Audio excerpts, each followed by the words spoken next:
Monsieur le Premier ministre, dès l'instant où il m'a été confié de porter ici la voix d'une part du peuple français, j'ai essayé de m'en montrer digne, comme sans doute la plupart d'entre vous, et mes convictions gaullistes n'ont jamais changé.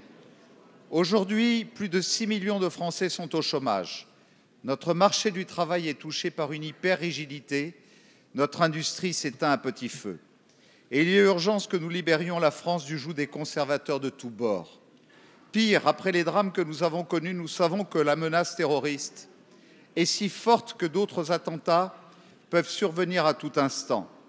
Certains préfèrent continuer à fermer les yeux, mais face à la barbarie et à l'obscurantisme, vous et moi avons dressé le même constat: notre pays est en guerre, à l'extérieur comme à l'intérieur. Face à tous ces maux qui menacent les piliers fondateurs de notre nation héritière des Lumières, il est des instants où on ne peut pas reculer face au blocage partisan et surtout devant l'exigence de réformes immédiates. Monsieur le Premier ministre, je sais que l'acte de gouverner est difficile. Pour cela, êtes-vous prêt à ce que l'action dépasse le verbe?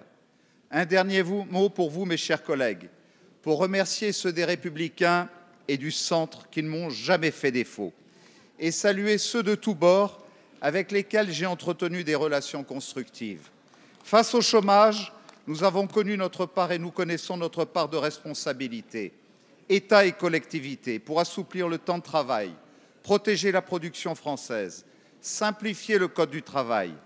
Enfin, chaque fois que la patrie a été en danger, l'histoire démontre que l'Assemblée a su se rassembler pour la survie de notre pays et de notre modèle de civilisation.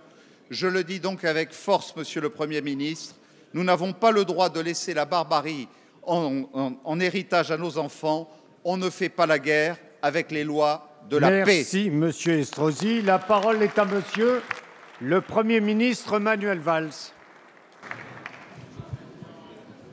Monsieur le Président, Mesdames et Messieurs les députés, Monsieur Christian Estrosi, Monsieur le Ministre, je veux saluer le parcours qui a été le vôtre dans cet hémicycle. Nous nous sommes côtoyés quand vous étiez dans la majorité ou au gouvernement, moi dans l'opposition.